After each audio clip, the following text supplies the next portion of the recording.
Wir sind unterwegs auf der Wattensee, genauer auf der Osterems in Richtung Norderney.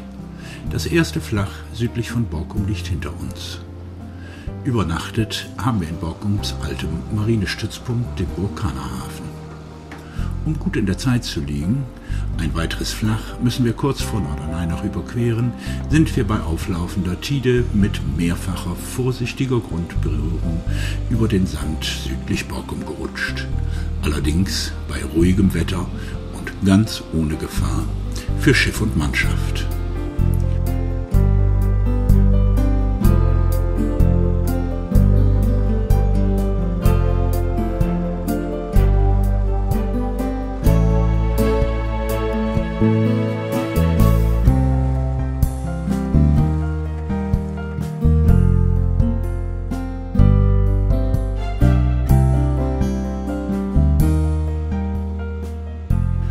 Unser Weg führt die Osterems herunter bis kurz vor die Vogelschutzinsel Memmert, dann nach Osten in die Memmert-Balje und weiter durch das Jüster Wattfahrwasser. Im Augenblick laufen wir mit gut 5 Knoten gegen die Tide an. Die Wassertiefe ist mit rund 8 Metern mehr als ausreichend. In dem mit jungen Buchen beprickten Wattfahrwasser bleiben dann aber so manches Mal nur wenige Zentimeter unter dem Kiel übrig. Und die Wassertiefe? 3,2. Hier muss vorsichtig navigiert werden, insbesondere dann, wenn andere Schiffe entgegenkommen.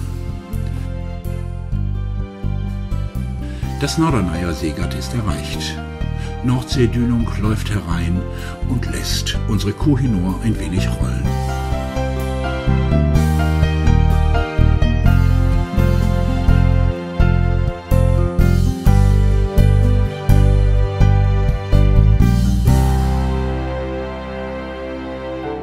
Wenig später ist der Hafen in Sicht. Wir laufen in den langen Hafenschlauch ein und machen längsseits einer gut gebauten niederländischen Ketsch fest. Das heutige Staatsbad Norderney wurde schon am 3. Oktober 1797 zur ersten königlich-preußischen Seebadeanstalt ernannt. Neben anderen Persönlichkeiten verbrachte Heinrich Heine im August 1825 einen Sommerurlaub auf der Insel. Unter anderem formulierte er wie folgt über die laut Heine meistens blutarmen Eingeborenen: Das Seefahren hat für diese Menschen einen großen Reiz. Und dennoch glaube ich, daheim ist ihnen allen am wohlsten zumute. Wenig später schreibt er in seiner Reihe Seestücke: Sehnen Sie sich wieder zurück nach Ihrer Sandinsel, nach Ihren kleinen Hütten, nach dem flackernden Herde, wo die ihrigen wohlverwahrt in wollenen Jacken herumkauern, um einen Tee zu trinken, der sich von gekochtem Seewasser nur durch den Namen unterscheidet, und eine Sprache zu schwatzen, wovon kaum begreiflich scheint, wie es ihnen selber möglich ist, sie zu verstehen. Das heutige Norderney freut sich über rund 235.000 Urlaubsgäste jährlich und hat eine Bevölkerung von knapp 6.000 Menschen. Diese leben gemeinsam mit den Gästen im Schnitt eben mal 5 Meter über dem Meeresspiegel auf einer Fläche von 26 Quadratkilometern.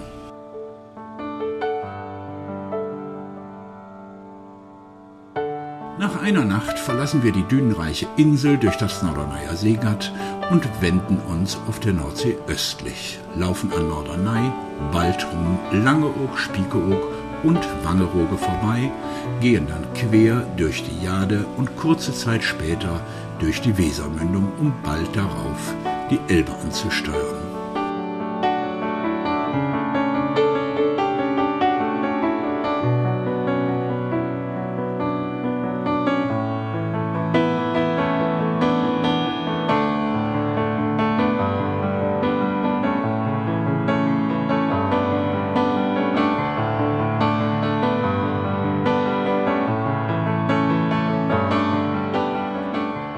Die Elbmündung erreichen wir pünktlich mit beginnender Flut. Geschwindigkeiten von 10 und mehr Knoten sind hier bei auflaufendem Wasser keine Seltenheit.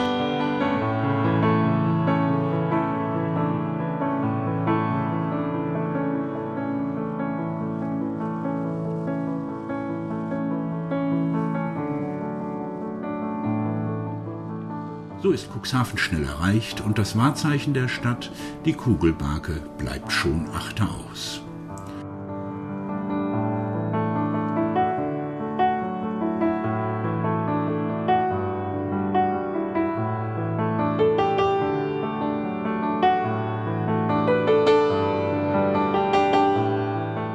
Wir passieren die Alte Liebe, nach Brunsbüttel ist es nicht mehr weit. Hier heißt es eine geraume Weile auf Einlass in den Nordostseekanal warten. Der Zugang für Sportboote ist streng geregelt.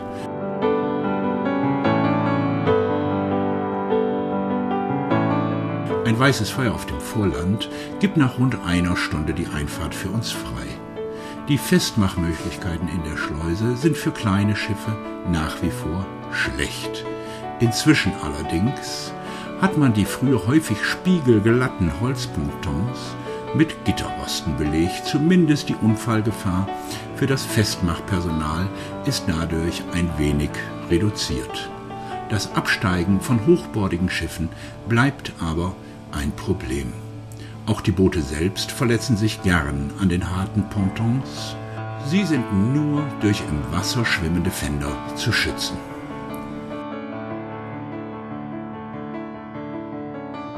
Mit uns in der Schleuse liegt ein alter polnischer Schlepper, ganz ohne moderne Hilfseinrichtungen wie Bug- und Heckstrahlruder.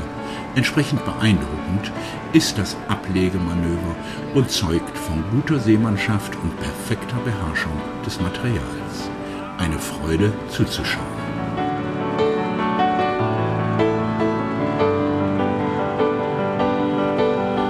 Es ist schon spät. Nach Sonnenuntergang dürfen Sportboote den Ennocar nicht befahren. Wir machen eingangs des Kanals längsseits einer dicken Motoryacht fest und zahlen am frühen nächsten Morgen 10 € Liegegeld. Für nichts.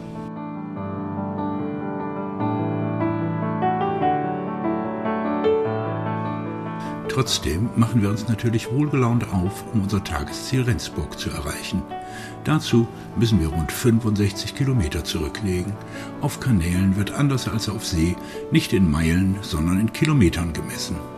Brücken übrigens erscheinen immer viel zu niedrig. Das ist wohl ein Resultat der Perspektive. Aber auch wenn es nicht so aussieht, über der Mastspitze sind doch reichlich 20 Meter Platz. Und so eine beschauliche Kanalfahrt wie diese bietet immer Zeit für verschiedenste Aktivitäten, sofern man dann nicht am Ruder steht. Nicht immer ist es so beschaulich. Am 14.04.2011 zum Beispiel wurde durch dpa Folgendes gemeldet: schwerer Crash im Nebel. Auf dem Nordostseekanal sind 2 Frachtschiffe zusammengestoßen. 2 Menschen kamen dabei ums Leben, der Wasserweg musste gesperrt werden. Kurz nach 7 Uhr war das unter britischer Flagge fahrende 150 Meter lange Containerschiff OOCL Finnland mit dem entgegenkommenden russischen Frachter Tymen 2 zusammengestoßen. Die Brücke des 116 Meter langen und 13 Meter breiten russischen Frachters stürzte auf das Vorschiff der OOCL Finnland.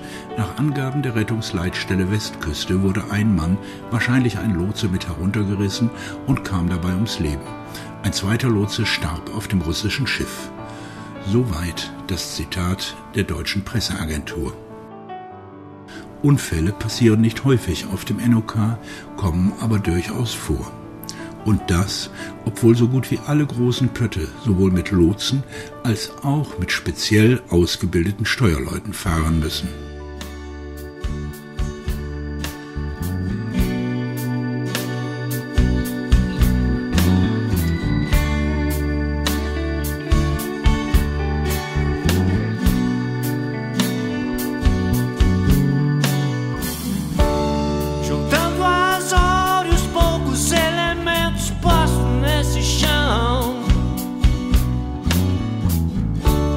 Alcanço o tempo que não quer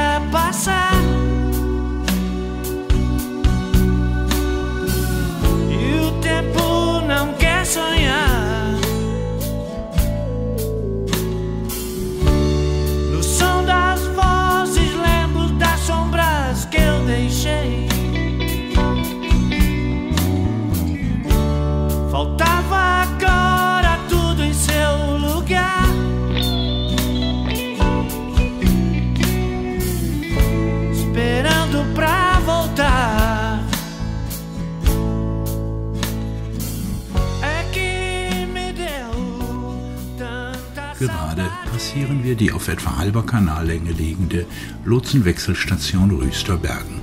Steuerleute und Lotsen fahren jeweils nur die halbe Kanalstrecke und tauschen hier die zu pilotierenden Schiffe. Die großen Pötte müssen dazu nicht, wie man denken sollte, aufstoppen. Der Lotsentausch wird mit den orangefarbenen Versatzbooten erledigt. Bei Geschwindigkeiten von rund 8 Knoten wechselt das Personal meist über Strickleitern zwischen Pilotboot und Schiff. Nicht jedermanns Sache, aber arm werden sie durch ihre Arbeit nicht, die Lotsen. Ein großer Teil der Kanalgebühren landet in ihren Taschen.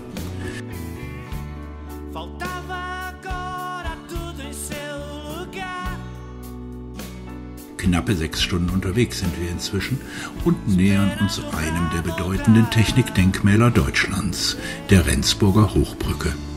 Sie wurde zwischen 1911 und 1913 als Stahlkonstruktion errichtet und versieht noch heute ihren Dienst als Eisenbahnbrücke und Wahrzeichen der Stadt Rendsburg. Ihre Länge beträgt inklusive der beiden eng geschwungenen Auffahrrampen 7,5 Kilometer. Zwischen Wasserspiegel und Brückenunterkante verbleibt eine Durchfahrthöhe von 42 Metern. Zusätzlich ist die Konstruktion mit einer Schwebefähre für bis zu 4 Fahrzeuge oder aber 60 Fußgängern versehen. Sie hängt an 12 Tragseilen und benötigt für eine Fahrt über den Kanal rund 2 Minuten. Inzwischen sind wir im Stichkanal zum Obereider See unterwegs und werden in wenigen Minuten in Rendsburg festmachen. Nach einem ordentlichen Abendessen im Yachtclub sind noch E-Mails abzurufen und natürlich muss das Logbuch auf den neuesten Stand gebracht werden.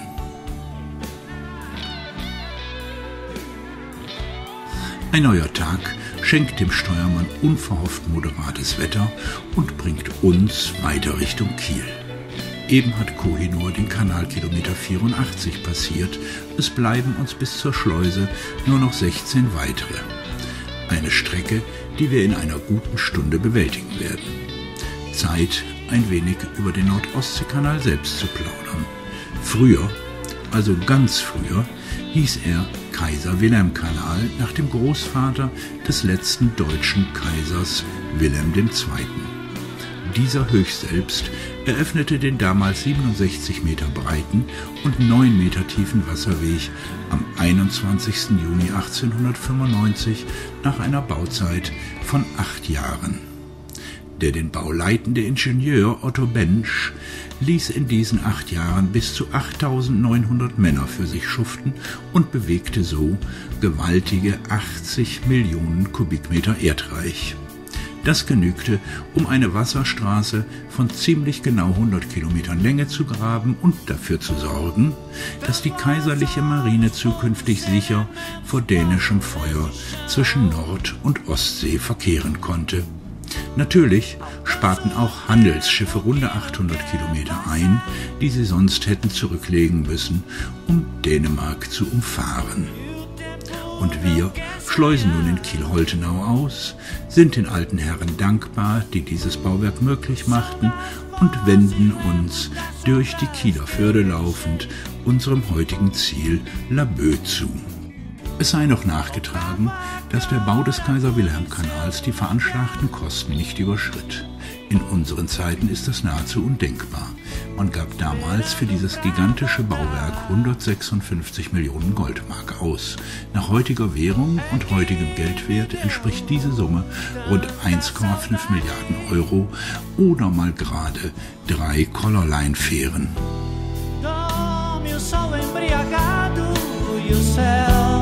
Ainda flutua,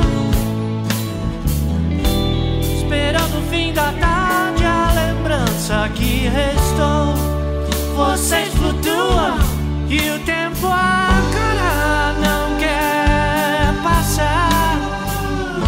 Vocês flutuam,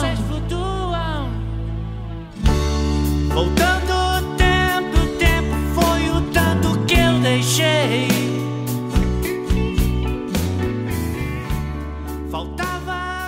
in Laboe, einem Ostseebad, seit 1875 das erste Erwähnung schon im 12. Jahrhundert findet, damals allerdings noch nicht als Seebad, sondern eher als Fischer- oder Bauerndorf.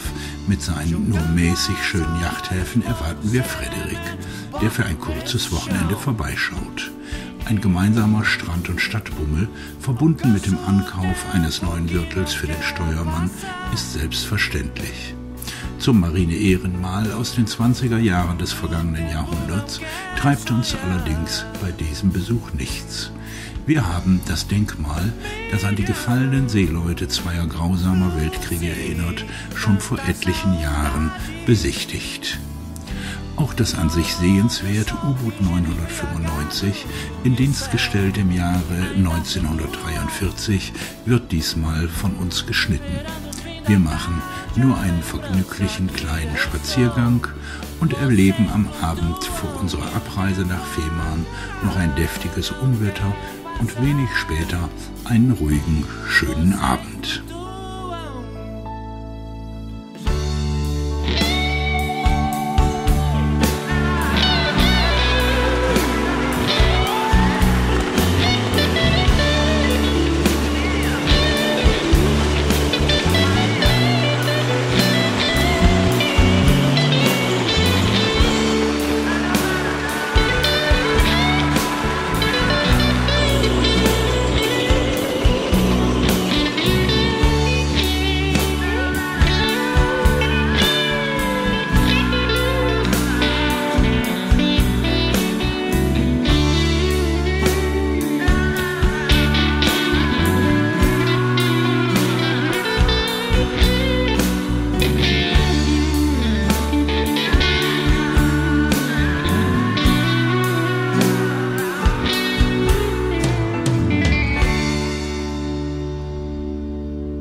Adieu Laboe, um kurz nach 8 am frühen nächsten Morgen. Ein Blick von See auf das Marine-Ehrenmal bei schöner Morgensonne und ruhigem Wetter, und uns entgegen kommt die Oslo-Fähre der Color Line kurz vor ihrem Zielhafen Kiel. Wir haben kleine 35 Meilen vor uns, die werden uns etwa 6 Stunden kosten, dann ist Fehmarn erreicht. Rund 10 Uhr gibt es Frühstück auf der Terrasse. Gut, dass wir seit kurzem einen schicken kleinen Tisch in der Pflicht unser eigen nennen.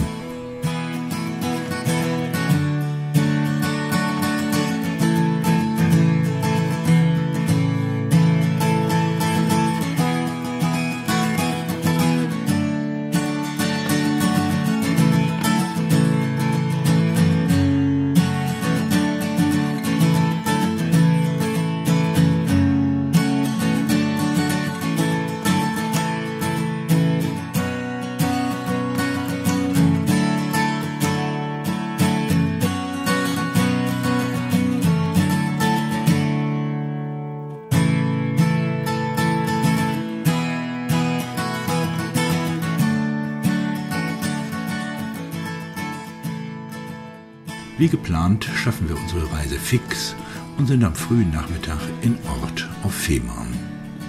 Wie wir von früher her wissen, erwartet uns ein gemütlich kleiner Yacht- und Fischereihafen mit Ruhe und Charme. Wir erwischen einen Liegeplatz direkt an der Kade und planen für den weiteren Nachmittag einen Fahrradausflug in die nahe Umgebung. Vorher aber gibt es Kaffee und Kuchen. Dann werden zum ersten Mal in diesem Jahr die Räder aus dem Vorschiff geholt. Das bedeutet natürlich Reifen aufpumpen und somit harte Arbeit auch für die Bordfrau. Gleichzeitig machen wir eine unerfreuliche Entdeckung. Connys Rad hat 2 gebrochene Speichen. Das des Steuermanns eine. Dennoch, so entscheiden wir, machen wir unseren Ausflug über das Kopfsteinpflaster am historischen Hafen. Hinweg können wir ja schieben.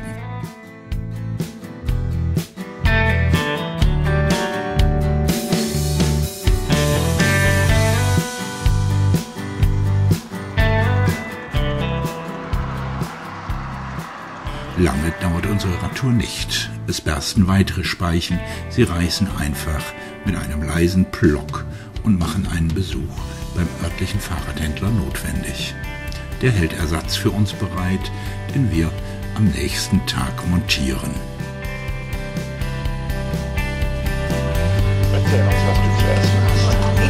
Schollenfilet. Das sieht ja lecker aus. Ich hoffe, es ist auch so. Und du, mein Kind? Rumstick ohne Gemüse. Rumstick ohne Gemüse. Sollen wir denn noch schnell eine Portion nachordern?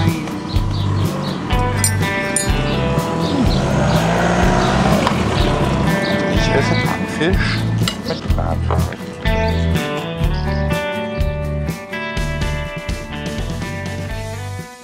Unter der 963 Meter langen Fehmarnsundbrücke mit einer Durchfahrtshöhe von 23 Metern über normal Null hindurchlaufend, richten wir unseren Kiel nach Wismar. Übrigens so zwischendurch. Conny ist hier nicht genervt. Sie lauscht mit äußerster Hingabe einem spannenden Hörbuch.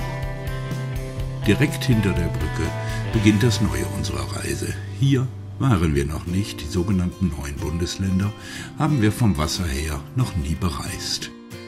Kurz bevor wir Wismar erreichen, liegt linker Hand die 36 Quadratmeter große Halbinsel Pöhl. Zum im Wesentlichen aus 3 unterschiedlich großen Becken bestehenden Seehafen ist es nun nicht mehr weit.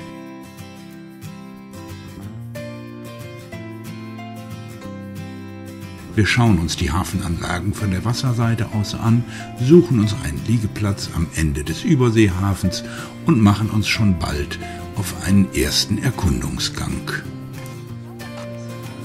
Also wenn du Strähnchen machst. Ich will keine Strähnchen, ich will nur Spitzen schneiden. Waschen, Spitzen schneiden. Wie wir soeben hören, wird auch ein Besuch bei einem Mitglied der Friseurinnung diskutiert. Durch die Wismar der Sage nach schon im frühen 11. Jahrhundert große Bekanntheit erlangt haben soll. So lange schon gepflegtes Sagengut macht deutlich, dass die Stadt schon einige Jährchen auf dem Buckel haben muss. Beweis dafür ist ein historischer Stadtkern, der ab 1991 auf das Feinste restauriert wurde. Diese Leistung, wohl zu großen Teilen aus dem Solidaritätszuschlag zur Einkommensteuer finanziert, führte 2002 zur Anerkennung der Altstadt als UNESCO-Weltkulturerbe. Wer noch um den Zustand der Bausubstanz zu Zeiten der späten DDR weiß, wer die maroden Häuser, den Zustand der Straßen, der Fabriken mit eigenen Augen gesehen hat, der kann die Leistung, die verbracht wurde, durchaus ermessen.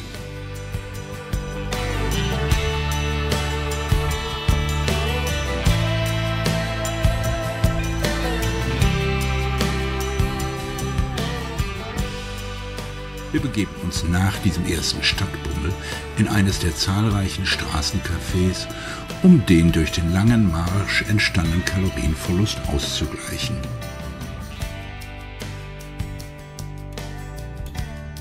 Anders als die Bilder zeigen, spielt das Wetter nicht so mit, wie wir es wünschen würden, und hält uns länger als geplant in dem zu DDR-Zeiten zweitgrößten Seehafen des Landes.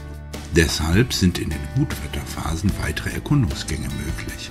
Bei Regen und zu viel Wind ziehen wir uns unter Deck zurück, lesen und spielen wohl auch mal Karten. Hin und wieder bietet auch der Fernseher Abwechslung. Nach 3 Tagen Aufenthalt in Wismar endet auch schon Annikas Urlaub. Sie wird von Frederik abgeholt. Bevor es für die beiden zurück nach Hamburg geht, essen wir noch gemeinsam zu Abend. Die Bordküche serviert deftige Pfannkuchen mit allerlei herzhaften Zutaten. Nach einem weiteren Sturmtag reist die verbliebene Mannschaft, bestehend aus Bordfrau und Steuermann, weiter. Das Wetter ist uns hold, es ist moderat bis gut. Möglichst dicht unter der Küste, wir wollen gern die Landschaft genießen, reisen wir Richtung Osten nach Kühlungsborn.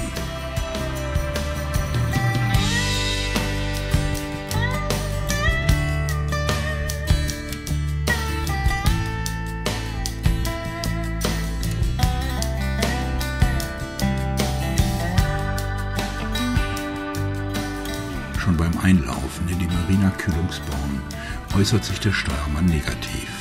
Das hier ist ja der reinste Bootsparkplatz. Lass uns hier bloß nicht länger bleiben. Die Hölle für Seeleute kann nicht schlimmer sein. Und so weiter und so weiter. Nichtsdestotrotz wird natürlich festgemacht. Die Bordfrau macht sich auf den Weg zum Hafenkontor und Müllsammelplatz. Nach einer guten halben Stunde kehrt sie zurück. Hast wohl recht. Morgen fahren wir wieder. Jetzt aber machen wir einen Gang durch die Gemeinde und schauen, wie recht wir haben.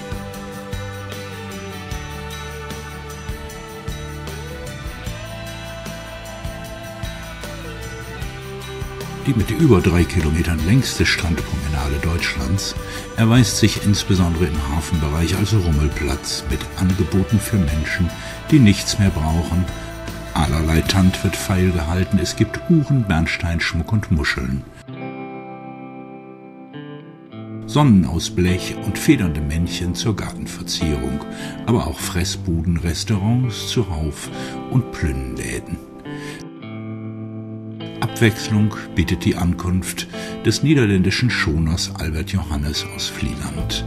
Der heute im Charterverkehr fahrende Dreimaster mit Gaffeltakelung ist 46 Meter lang, hat einen Tiefgang von nur 1,55 Meter, eine Breite von 5,90 Meter und wurde 1928 als Frachtsegler gebaut.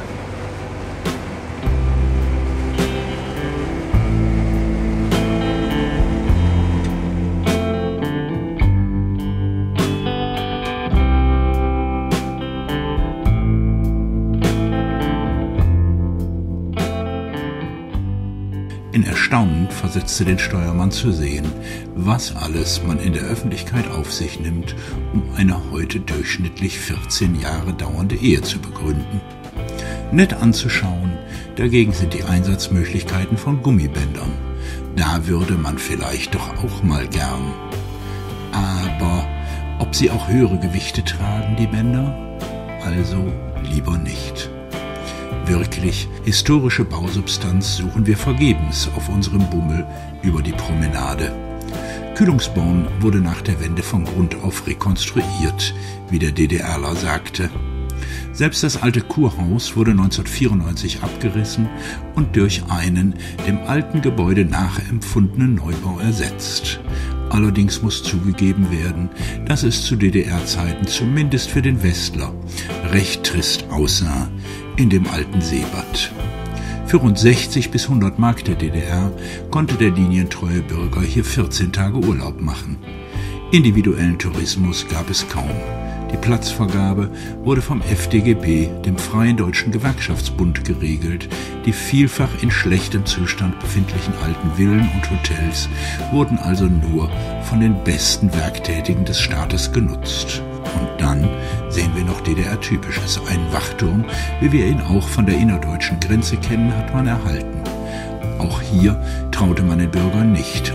Auch hier wurde streng darauf geachtet, dass sie sich nicht aus dem Staube machten über die Ostsee. Nur wenigen ist eine Flucht gelungen. Viele zahlten für ihren Freiheitswillen mit dem Leben.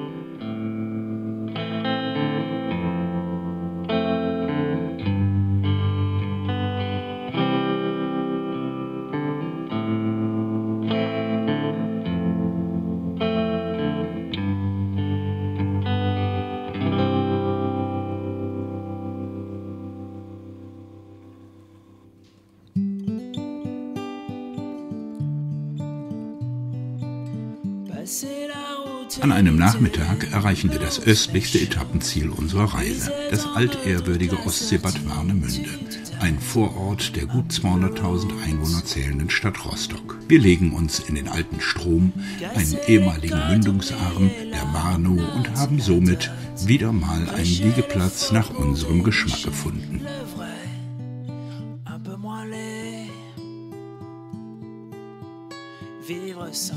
Warnemünde wurde um 1200 unserer Zeitrechnung gegründet. Vorzugsweise Friesen und Niedersachsen zog es damals in die Region. Heute leben hier gut 6000 Menschen und nähren sich vorwiegend vom Tourismus und vom Schiffbau. Der 37 Meter hohe, auch heute noch als Seezeichen genutzte Leuchtturm wurde 1897 fertiggestellt. In seiner Nähe beginnt auch die Seepromenade, über die wir gerade wandern. An vielen Stellen ist von ihr aus der über 3 Kilometer lange, feinsandige Strand zugänglich. L'indifférence mène la danse quand on y pense. On est tous dans le même bateau, mais dans l'eau, on sauve sa peau. Vivre simplement en soufflant d'un air dément, un petit compliment aux passants, aux marchands, aux tout venants, sourire au vent, même si la pluie tombe à torrent. Est-il utile de se morfondre en dedans? Est-il utile, même si la pluie tombe à torrent? Est-il utile de se morfondre en dedans? 1971 gönnte sich die DDR-Führung direkt am Strand das berüchtigte Stasi-Hotel Neptun. Es bietet ein völlig anderes Bild als zum Beispiel das Kurhaus aus den späten 20er Jahren des vergangenen Jahrhunderts. Neben der großen Architektur ist viel von dem übrig geblieben und in den letzten 20 Jahren liebevoll restauriert, was für uns heutige Menschen den Charme früherer Epochen ausmacht. Da gibt es schmale Gassen mit rumpelndem Kopfsteinpflaster, kleine Fachwerkhäuser in inzwischen wieder gut bewohnbarem Zustand. Und da gibt es moderne, bronzene Arbeiten, wie zum Beispiel diese Darstellung des historischen Warnemünder Umgangs vom Rostocker Bildhauer Wolfgang Friedrich. Die Skulptur zeigt den festlichen Umzug der Warnemünder, der alljährlich auf die Wahl des Vertreters des Ortes gegenüber der Stadt Rostock folgte.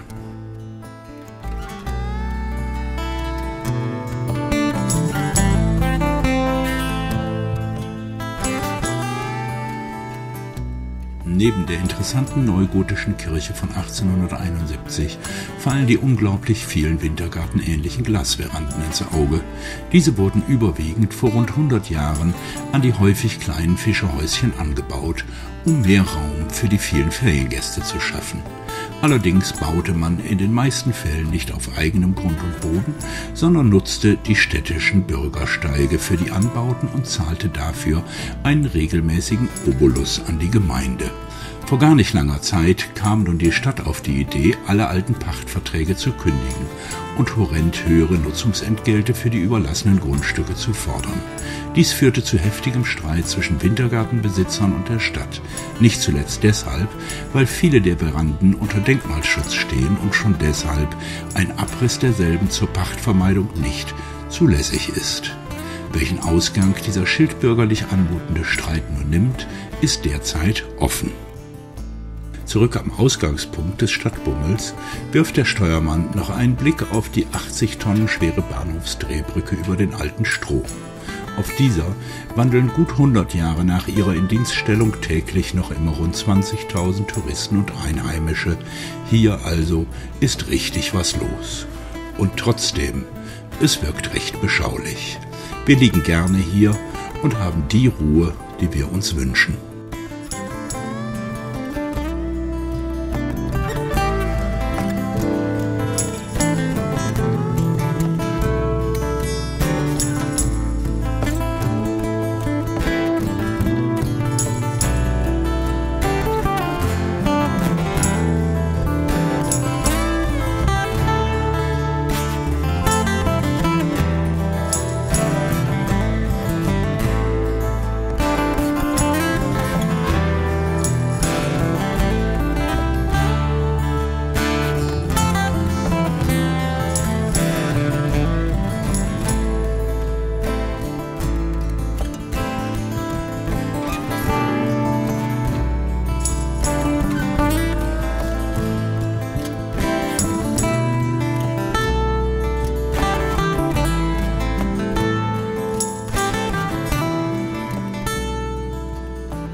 Es geht nach Westen.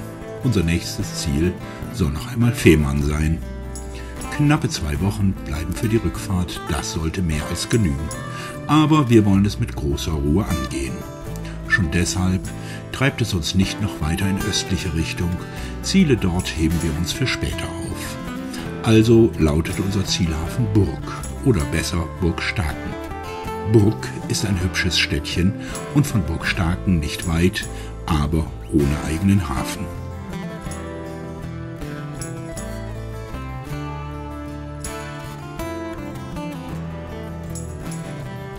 Nicht völlig unwichtig für den Inselbesucher: Auf Fehmarn gab Jimi Hendrix am 6. September 1970 sein letztes Konzert. Und noch eine Information, diesmal für Sonnenhungrige. Laut dem Deutschen Wetterdienst war Fehmarn im Jahre 2008 wieder die sonnenreichste Region Deutschlands. Unabhängig vom eben Gesagten ist die drittgrößte Insel Deutschlands durchaus eine Reise wert. Sie bietet bei Burg Tiefe und dem Wulfener Hals schöne weißsandige Strände. Darüber hinaus Dünenlandschaften, Strandseen und Kliffküsten. Die Insellandschaft ist landwirtschaftlich geprägt, Wiesen und Felder bieten dem Auge ein ruhiges Bild, unterbrochen von Gehöften und insgesamt 144 Windrädern zur Stromerzeugung. Darüber hinaus ist Fehmarn Sprungbrett nach Skandinavien. Der Fährhafen Puttgarden im Norden ist über die 1963 eröffnete Fehmarnsundbrücke leicht erreichbar.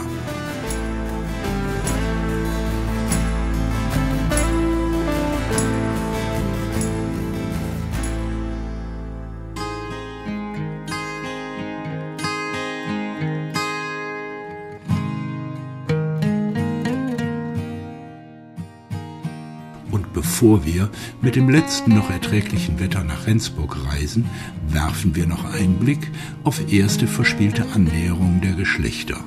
Dinge gibt es, die ändern sich nicht, auch nicht, wenn sich die Zeiten ändern.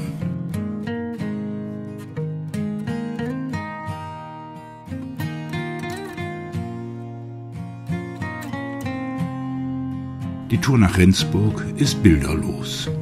Sie ist die erste Knüppeltour unserer Reise, ein Bolzen gegen eine kurze, ruppige See, die uns eines der vielen Tiefs in diesem Jahr bescherte. Rendsburg zieht uns für 4 regenreiche Tage in seinen Bann.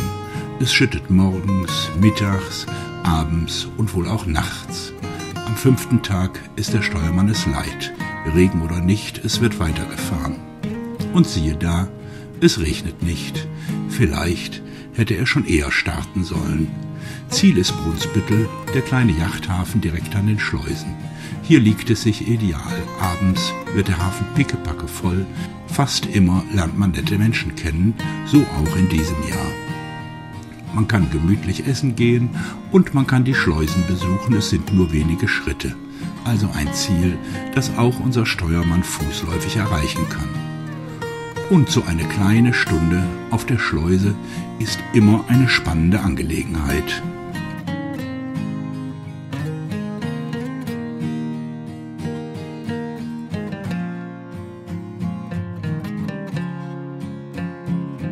Wir beobachten das Einlaufen des Containerschiffs Rheinbeck. Es wurde 2005 in Dienst gestellt und auf der Meyer-Werft in Papenburg gebaut. Die Rheinbeck kann 1620 Container laden und gehört zu den kleineren Schiffen, die in den letzten Jahren bei Meyer gebaut wurden. Ach, wäre es doch dabei geblieben. Wir hätten eine schönere Ems. Sie, die Rheinbeck, ist 169 Meter lang und 27 Meter breit und läuft unter der Flagge von Liberia. Die Länge der Schleusenkammer, in die die Rheinbeck läuft, beträgt 330 Meter und die Breite 45 Meter. Die Wassertiefe liegt bei 14 Metern und gebaut wurde das Ganze im Jahre 1914, also nur knappe 20 Jahre nach Eröffnung des Nordostseekanals. Bis dahin standen Schleusen mit 125 Metern Länge und 22 Metern Breite zur Verfügung. Diese konnten aber schon bald den rasant zunehmenden Verkehr auf dem NOK nicht mehr bewältigen. Sie existieren aber nach wie vor und werden auch heute noch für kleinere Schiffe und die Sportbootfahrt genutzt. In die großen Becken werden pro Schleusung bis zu 4 Schiffseinheiten gepackt. Eine Schleusung dauert runde 45 Minuten.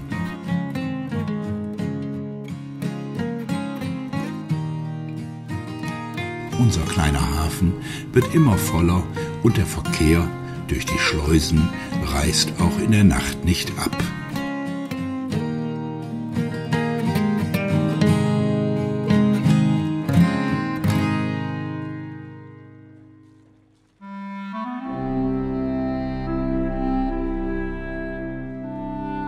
Kohinoor geht mit seiner Besatzung am nächsten Mittag nach Cuxhaven und startet am darauffolgenden frühen Nachmittag die Rückreise nach Wena an der Ems. Die Wochen ohne Ebbe und Flut sind damit vorbei. Ab jetzt muss jeder Turn wieder sorgfältig geplant werden. Der Wind ist nordöstlich, es steht eine See, die das Boot häufig heftig rollen lässt. Die Bordfrau schläft schlecht in dieser Nacht, den Steuermann ficht das nicht an, er hat Dienst und verzichtet auf den Schlaf. Die Nächte auf See haben ihren besonderen Reiz, sowohl Sonnenuntergang als auch der frühe Morgen, wenn die Sonne gemächlich über die Kim krabbelt, sind imposant und entschädigen für die langen, dunklen Stunden.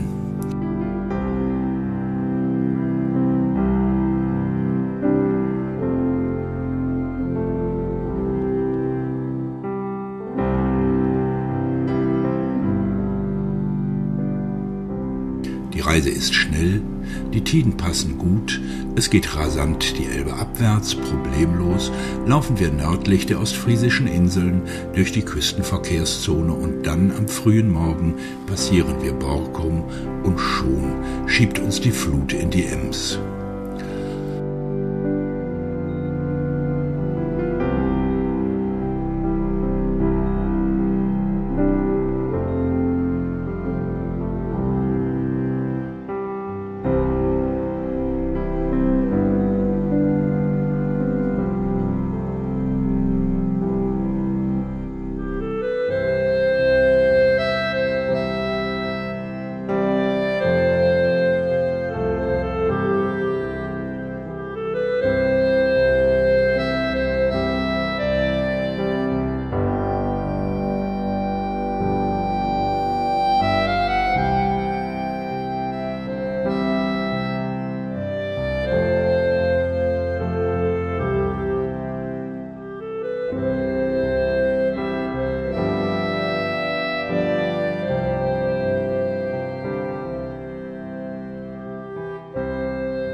Unsere Fahrt endet nach 22 Stunden am Vormittag in der Schleuse von Wena.